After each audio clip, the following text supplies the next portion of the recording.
еден джентлмен се грижи за своите вредности, без разлика дали тоа се пријатели, семејство или работата.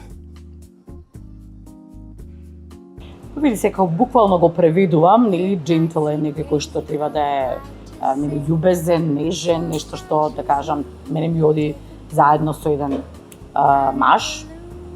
Иако нели според некој треба да биде груп, некоја сировина, нешто слично, за мене треба да е джентл.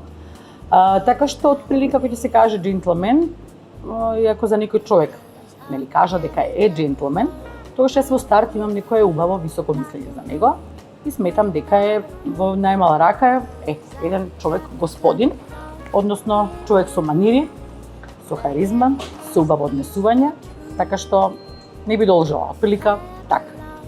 Дали верувате дека се уште постојат вистински джентлмени кај нас? Апсолутно да. Јас не сум една од оние, знаеш, мразам да ги генерализирам работите и мразам кога кога се прави некој муавет, без разлика дали е на маса, дали пред камери, она као, умреа джентлмените, порано имаше джентлмени, сега нема. Не, ги има се уште нормално, затоа што или ќе кажа дека изумрена врста или врста во изумирање.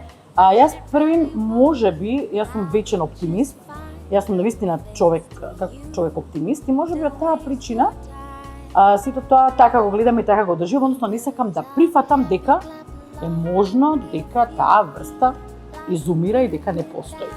Јас би кажала и по некои своји лични примери и случаи во текот на мојот живот, дека сум наидувала и се уште наидувам на луѓе кои што се джентлмени, така што можеби ги немаат оние манири, како што, кога ќе ми кажете джентлмен, например, можеби тоа го имаш во прашањата, следни месец веднаш ќе ти кажам, кога ќе кажеш джентлмен, јас веднаш пред мене имам сликата на Шон Конери во улога на Джеймс Бонд. Значи, за мене така треба да изгледа еден джентлмен. Значи, од поновиве не гледам некој таков. Што значи дека сметам дека можеби го немаме Шон Конери, но имаме некој кој што можеби ќе има дел од тие карактеристики што ги имал тој. Така што јас сум една од оние дами која што смета дека джентлмени постојат и дека не се врста која што изумира, напротив, мислам дека ќе се вратат на голема врата. Која особина кај джентлмените најмногу ја почитувате? Начинот на кој што гледаат една жена, значи не зборувам во контекст дека тој некој джентлмен треба да е заљубен или треба да има некакви аспирации кон таа жена, туку да ја гледа, да речам, со едно воодушевување, самото тоа дека нели спроти него како во случајов. Сега зборувам за тебе, ако може така да се изразам, Златко. Значи, кога седиш и кога гледам дека ти е драго што една жена како јас седи од другата којата така, каже тебе, спроти тебе, дека ти е драго, дека ти е битно, да ми е удобно, да ми е пријатно, да едноставно да се потрудиш да ми е пријатно во твое друштво, во твое присуство. Потоа тие манири, значи почитувам некој да ми тргне столица, да ме праша што ќе се напијам или што ќе јадам, а она што е, да кажам, нели како особина што најмногу ја ценам и ја почитувам е прво тоа што го кажав, нели тој начин на гледање и тоа како мене ме доживува. А второ ми е, значи, многу битно да не е гласен, да не е наметлив, така, да е едноставно така, да е некој кој што ќе ме остави мене, ќе ме поттикне да зборувам прва, едноставно да му бидам битна, да ја слушне мојата приказна, да ме слушне, односно јас таа вечер да бидам, да речам, за него битна и главна. На тој начин да ми докаже дека му е битно што е тука, му е битно што сум тука, и дека едноставно ужива во моето друштво. И пак ќе кажам, тие се некои манири кои што не е дека сега човек се раѓа со нив, па тоа нешто не се учи, не би кажала, се учи. Се учи, ама ако сакаш. Така што да, нормално сите учиме додека сме живи. Пак ќе кажам како велат, човек не се раѓа како зол, станува во текот на животот од одредени причини добар или лош, сите се добри, сите се родени добри. Така и ова, веројатно се сите родени како джентлмени, меѓутоа треба да ги совршат тие некои манири. Дали мажите кај нас внимаваат на стилот на облекување? Па да ти кажам, внимаваат. Да, внимаваат. Имаше еден период кога беа поопуштени, јас би кажала дека внимаваат.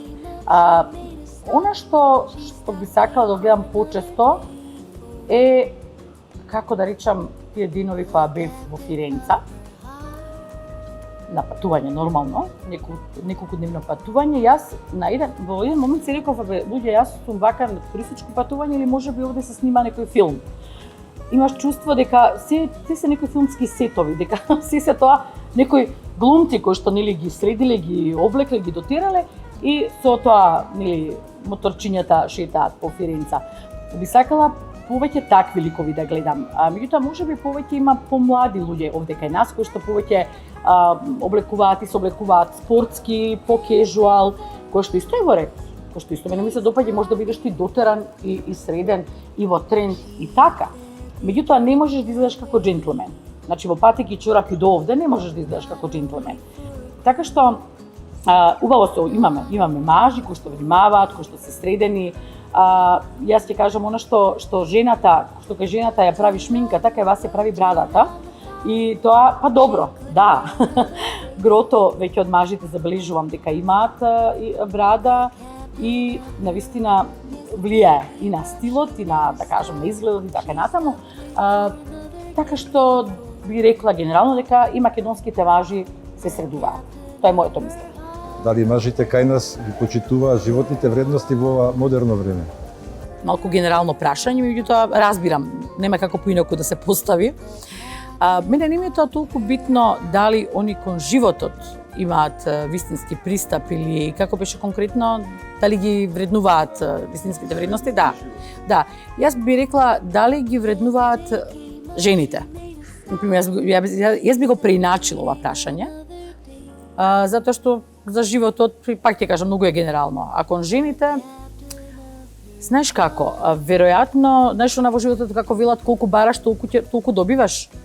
Значи, секоја жена има право, ако не е задоволна од тоа што добива од некој со кој што е, без разлика, дали е родител, дали е брат, дали е дечко, пријател. Ако нешто не е задоволна, или нека го смени, или нека прекине со тоа, така. Значи, никој никого претпоставувам дека во денешно време не тера со сила. Сега, дали ги вреднуваат? Уште еднаш ќе кажам, се зависи од тоа како жената ќе се постави. Зборуваме од лично искуство. Имала и такво и вакво искуство. Некој кој што во старт и пред да те познава, нели има високо мислење за тебе, те вреднува, те почитува, и некој кој што мисли дека може поинаку тоа да го направи. Имам право на избор. И велам не, тоа мене не ми се допаѓа, јас не сакам така. Меѓутоа мислам дека и сето тоа повторно ќе кажам доаѓа од дома, да се разбереме. Тоа е воспитување, односот на родителите дома многу влијае на нас, нели какви ќе бидеме. Маживе конкретно кај нас, ако ме прашуваш, мислам дека имаат еден мал помак, Генерално, овие социјални мрежи многу влијае на тоа како ќе се однесуваат мажите кон жените, па и обратно, сега да не се лажеме, да не излезе па дека сега само мажите се виновни. Социјалните мрежи многу работи ги сменија, за жал, на полошо. И жалам кога ќе слушам кога некој прави свадба или се вери, грото од луѓето кој, а што му е ова потребно? Разбираш? Или колку тоа ќе трае.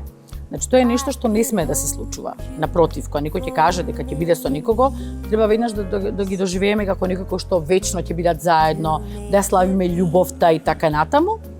Ако ќе прочитаме кој што све рекол, направил и во светот, и кај нас, и во соседството, постојано сме сведоци на неверства, на проблеми, на разводи, на нешто слично. Сега ако сме кај разводите, сега некој ќе каже она нашла да зборува за развод и он има 2 развода за себе.